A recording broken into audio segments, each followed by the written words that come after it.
Ready? All right. Go. So it has always been my honor to, every time that I have Larry Hamm speak, or that I even have conversations with him, I'm always saying it's just an honor to talk to him. He is the chairman of People's Organization for Progress.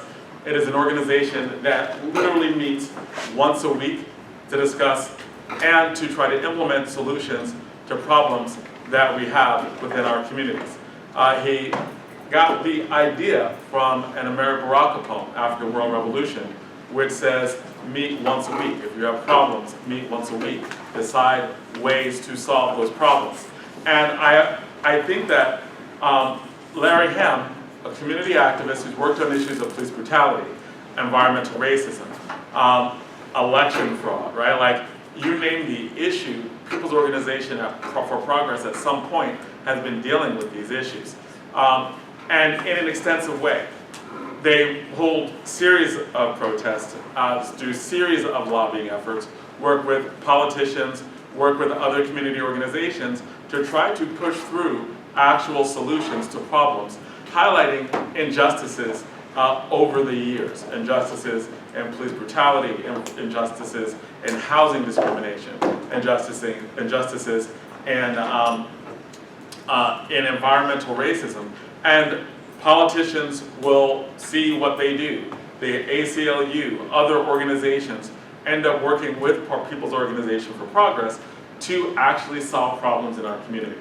So I always think that, especially because one of the types of debates that we focus on is policy debate, which is how the debate about change, it's always good to see some of the people who are doing it, who are fighting to change, and what that means and why.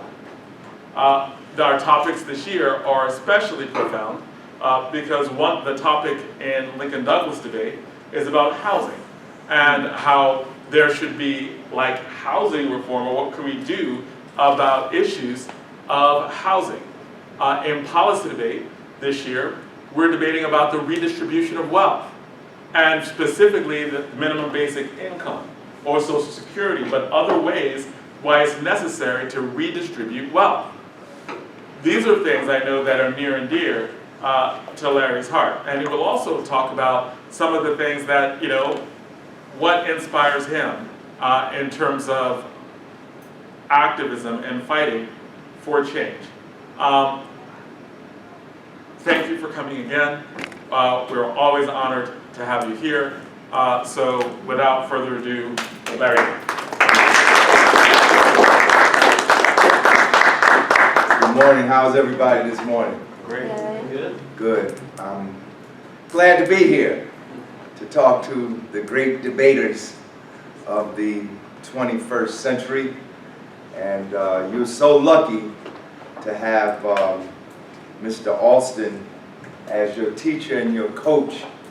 He is a award-winning debate club coach and has brought these debate teams all over the state and across the country, from University High School and from Newark, to win debates and win honors across the country. And I knew him for a long time, but I really didn't know the depth of his experience with debating. And I already had much respect for Mr. Alston, but now my respect is immeasurable because he's doing such a fantastic job teaching you how to debate. And debate is one of the most important skills that you can have. Oratorical debate, and that's the formal exercise of debating that you go through when one debate team faces another. But in the academic world, in the political world, in the corporate world, in life in general, you need to know how to debate. Because what is debate? Debate is simply the skill of defending your ideas and your effort to win an argument. And you're going to find that as you go through life, your ideas will be constantly challenged. Your ideas will be challenged. That is what you think. When I say your ideas, I'm talking about your opinions of the world and of particular things. You have your opinions. Other people have their opinions. And when you come together and discuss those opinions, there may be conflict. And you may have to, people may challenge you. They'll say, well, this is wrong, what you're saying. It's not this way, it's that way. And you have to be able to defend yourself. Now, with the debate club, debate team, you do it in a formal way, but in the real world, it's much less formal.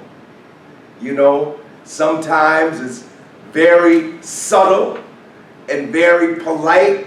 You know, some people are cultured enough to, you know, not to want to humiliate you, and they may say things subtly that let you know they don't agree with you. And then you're going to meet some real brawlers from time to time. They're not even going to let you finish saying what you have to say. They'll be like, no, that's not right, you're wrong. You know? So you have to be able to defend your ideas, particularly as you get ready for higher education. You get ready for college. See, in high school, it's more like one way, right? They're giving you the information. You have to absorb that information. And basically, there may be some differences from place to place, from class to class, from course to course. But fundamentally, they dish it out to you, and you regurgitate it back to them. And if your regurgitation is good, you get a high mark. If your regurgitation is bad, you get a low mark.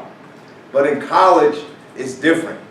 You know, the professor will expect you to reply, to give your perspective on what you read.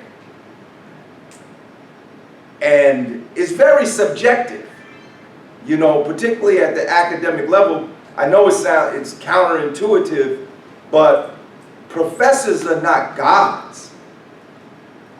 You know, they're not perfect. They debate among themselves. They challenge each other. Why do you think academic journals exist?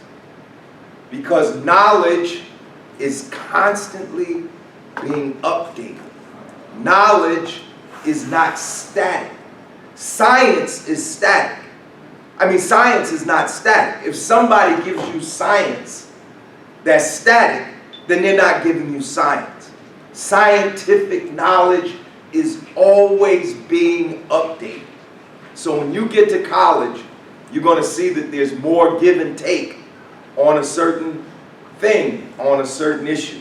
So this is very important. Two kinds of oratorical exercise: speech making and debate. Now, speech making,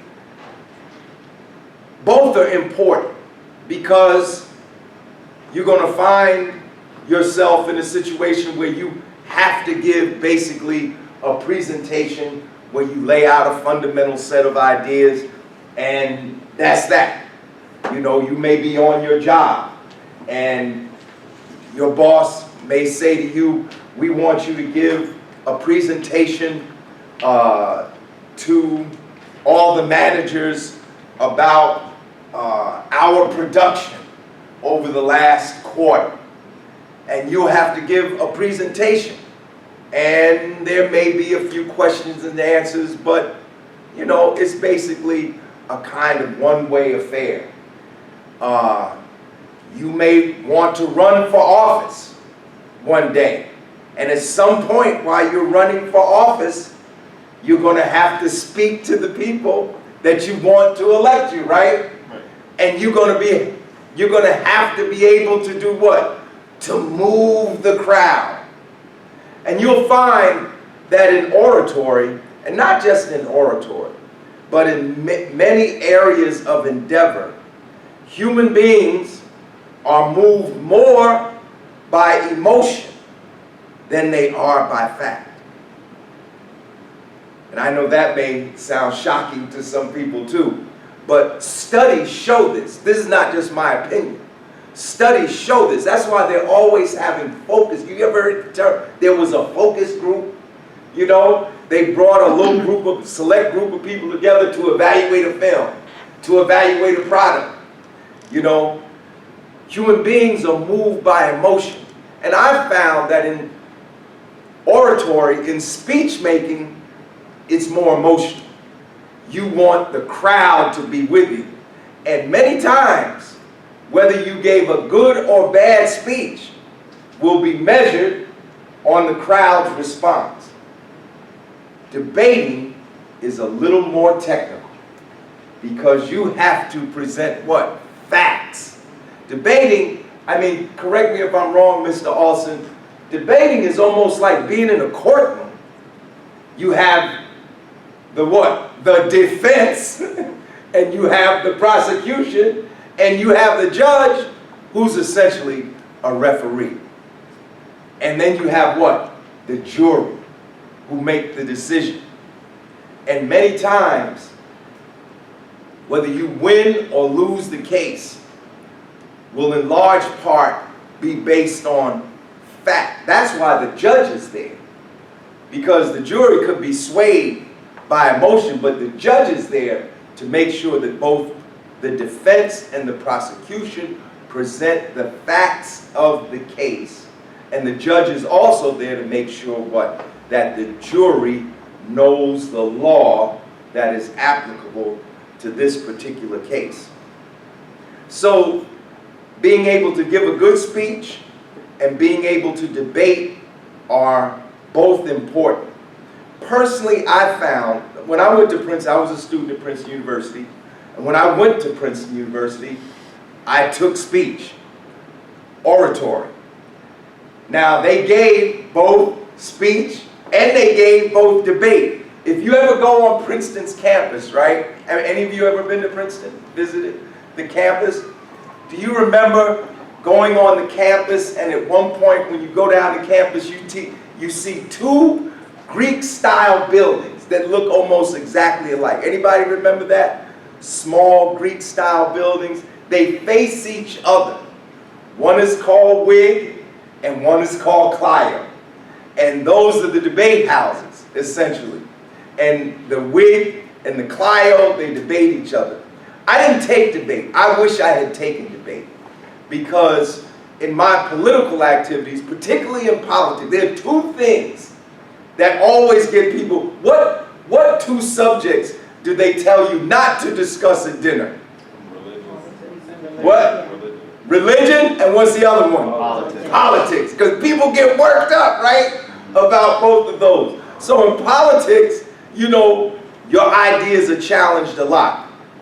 And I kind of wish now, in retrospect, that, you know, I had taken debate.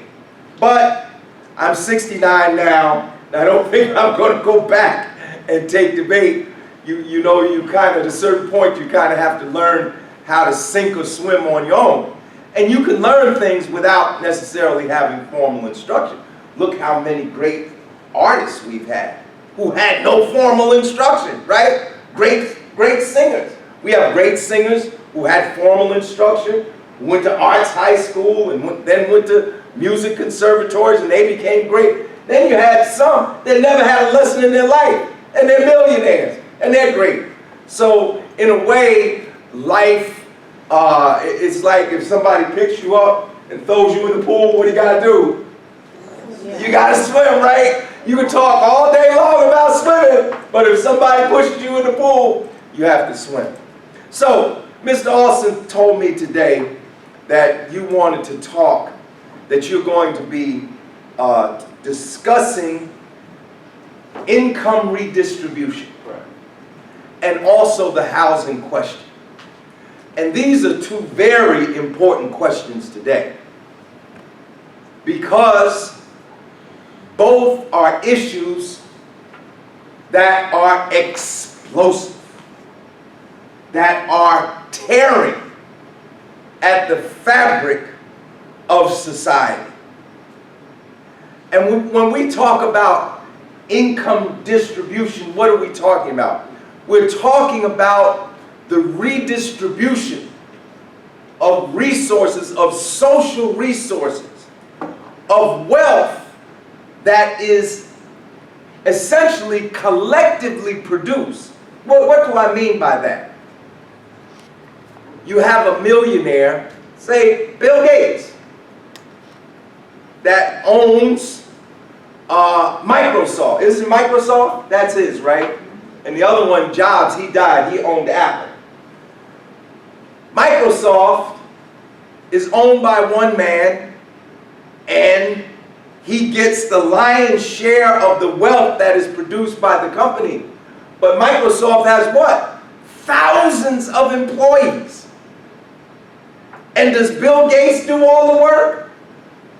No. You know it and I know it. He doesn't do all the work. He did some work at one time to establish the company, but that was years ago. The vast, overwhelming majority of the work is done by the employees of the company.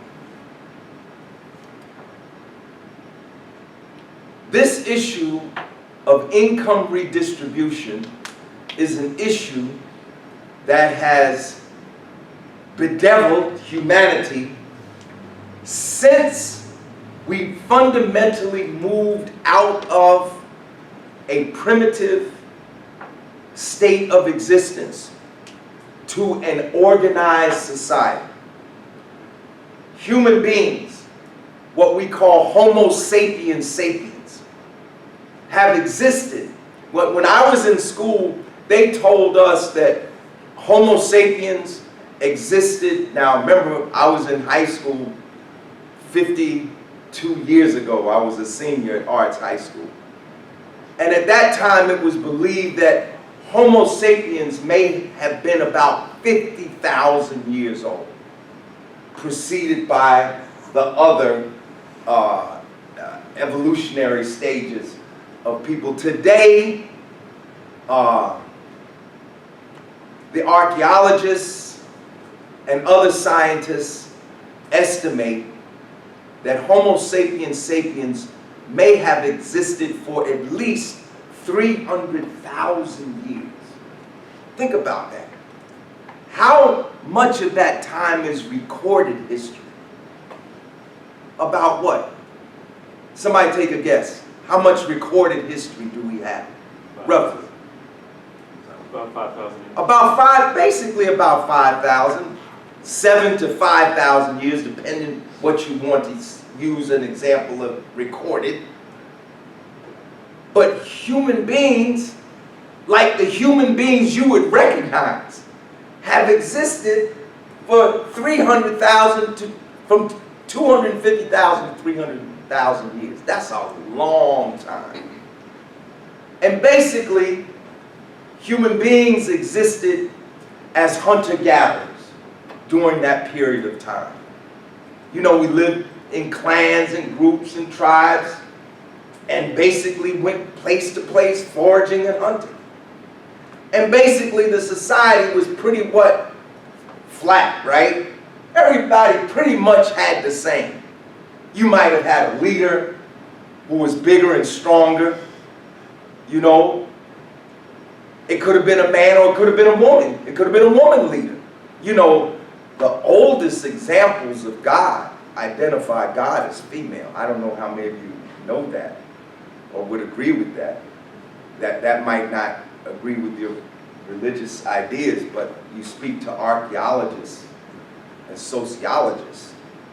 The earliest, oldest gods were female. And it kind of makes sense, right? It's kind of logic if you ever seen a baby being born, right? But anyway, I don't want to stray here. So society was pretty flat. But then what happened? People discovered agriculture. They discovered farming. And with farming and agriculture, you begin to develop what? Surplus. If you read the ancient religious texts, whether you're reading the Bible, whether you're reading the Quran, whether you're reading the Rig Veda, or these other things, you read stories of people accumulating surplus when what? When times are good, you set some aside for what? For what? For disaster when times are bad. And we see in human sociological development that with the accumulation of surplus, you begin to see unequal distribution of wealth. You begin to see the development of classes in society. And this once flat shape of society, this flat paradigm of society begins to assume what form? Somebody shouted out. Pyramid? Thank you. Who said that? Give her a hand. The pyramid. She got it. Because we had a kind of flat horizontal existence, and now with the accumulation of wealth, society takes on a pyramid shape with a small, very small class at the top, in some way owning. Now, when you say owning, you know, you get in the weeds and it can be really technical. Owning at a certain stage might have meant they don't really own it, but they control it. But then at another stage, they actually own it. So you got the drift, right? There's a small group of people at the top. They're getting the biggest share. There's a larger class at the bottom who's doing what? Say it again. Somebody said it. Doing what? The work. The people at the bottom. They're in the fields. They're planting. They're harvesting. And then maybe even processing those goods to make what? Products. So we move from a kind of hunter-gatherer, primitive level of development to agriculture. And then with agriculture, at some point, it doesn't, and history doesn't move in a straight line. You know, sometimes two social systems, one can arise out of the other. They coexist for a while, and then one, you know, subverts the other. But we move from primitive communalism to agriculture, and then we see the beginning of what? Slavery. Not capitalism first. Slavery. Slave systems come into existence not long after we see agricultural development. Now, as I said, it's not linear. It doesn't all happen at the same time in the same place. But we're talking about a general outline now, general outline of how things are moving. So we have, around that time that Mr. Alston was talking about earlier, 5,000 BC, maybe later, maybe 3,000 BC, maybe even 2,000 BC, the development of systems of bondage. And I know it may be difficult for some people to grasp this, but at a certain point, slavery became a way of life. I mean, read your Bible, read your Quran. Slavery is spoken of in those places, right? In the Bible. And I'll speak about the Bible because I know a little more about that than I do the Quran because I was raised in a Christian family. You don't see any express prohibitions against slavery, do you, in the Bible? It speaks of slavery, but in nowhere in the Bible does it say, "Thou shalt abolish slavery," because it was an accepted way of life. And then after slavery, we move to the medieval period. What is the medieval period? Anybody? Just give me an example of medieval period. Something from the medieval period. If I say to you medieval, what do you think of? What's the first thought that comes to your mind? Yes. Kings and queens. Yes. Kings and queens. You have a system of what's called feudalism, where the primary mode of production, so to speak, is not slave labor, but it's peonage. People are tied to the land. You have kings and queens at the top, and what do you have at the bottom? Servants, and what was the other name? What sounds like servants? Another name? Serfs. Serfs. Yes, and there was slavery during the medieval period too. As I said a minute ago, as these systems begin to develop, you can actually have two systems existing at the same time. Like, a lot of us are taught about slavery, and we think about slavery when? We think about slavery here in the United States and enslavement of Africans, right? But there was slavery in Europe before the enslavement of Africans in the Western Hemisphere. The Romans, in fact, what we're taught as democratic societies, the Greeks and the Romans, those were slave societies. They go about Greece as the beginning of democracy.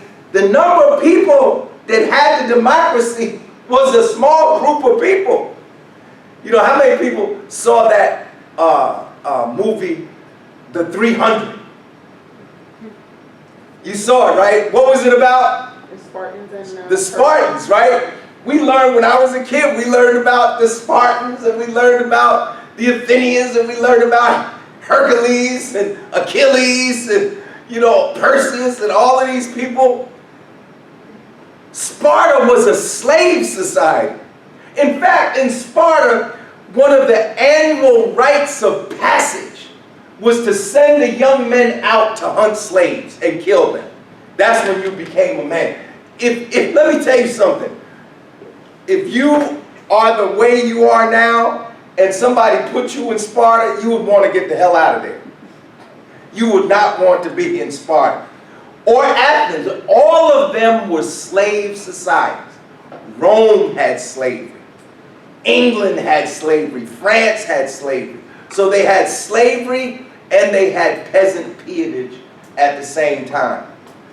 But, so, what I'm trying to describe is how this inequality, this unequal distribution of wealth, develops historically in different societies. So we move from primitive existence to organized societies and agriculture, to slave societies, to harness people's labor, to medieval societies where you have feudalism and labor that's based primarily on production from the land. And then we have what?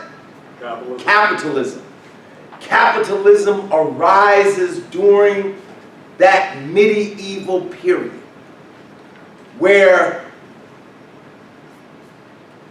eventually it didn't happen this way in the beginning.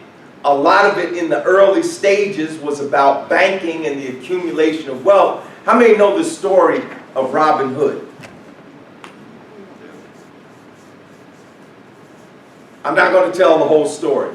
Suffice it to say that at one point in the story of Robin Hood, King Richard doesn't have enough money.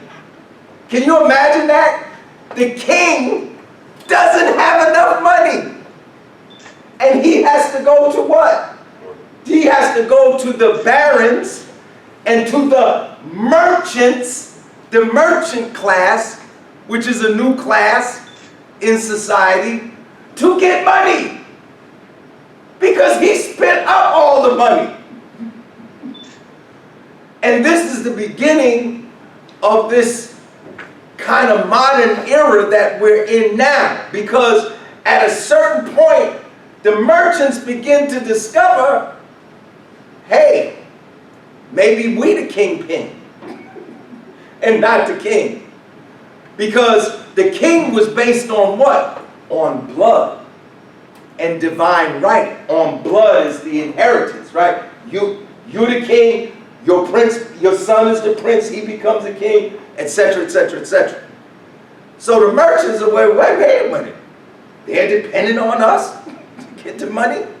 And so the, right? So the merchants And the barons and all these other people that begin to accumulate wealth that can match that, or that the king has to be dependent on, they begin to challenge. And you get what in England? What's the great document that's produced? The Magna Carta, right? That was the first challenge to what? The divine right of kings. Because it wasn't just that you had the blood. It was the will of God that you were king. And anybody that challenged the rule of the king was challenging God. But they challenged anyway. And so eventually you get to what? You get to, well, actually, even before the French Revolution, you had the English Revolution. And you had Cromwell, who challenges the king. In fact, wasn't it King James? He challenged, they beheaded the king, you know, and Cromwell became the Lord. He wasn't the king, he couldn't be king. He became the Lord Protector. And then you had the French Revolution, where they, I can't remember the word that they used, but they essentially tried to exterminate the aristocracy with the what? The guillotine. So the point I'm trying to make is, because I don't want to spend too much time on this, is that throughout history, you begin to see the development of social classes. You begin to see this division between the rich and the poor. And people knew that this was a problem. They knew it early on. This wasn't, you know, you read the Bible, right? You read in the Acts, the book of Acts. How many know the book of Acts? Okay, in the book of Acts, in the very first page of the book of Acts, it tells you that for the first time, I'm trying to think where they were, but it was the first time that those who believed in Jesus called themselves Christians. Because they weren't Christians before this. They were Jews. They were a sect of the Jews. And they called themselves Christians. Then what does it say in Acts? It says they owned all things in common. And there's even this example where this guy was in the group of the Christians, and you know, they were supposed to give up all their money. We're going to own it all in common now. And he held back a piece. And Peter came in there and said, "Did you hold back a piece?" And he said, "Yes." And then he died. The person that held back died. Then his wife came in, the wife of the guy that died. Peter said, "Did you know he held back?" She said, "Yeah." And then she died. You know, this was like a serious thing, this owning in common. See, you think this idea of wealth redistribution and socialism and communism all started with Karl Marx. It didn't start with Karl Marx. The idea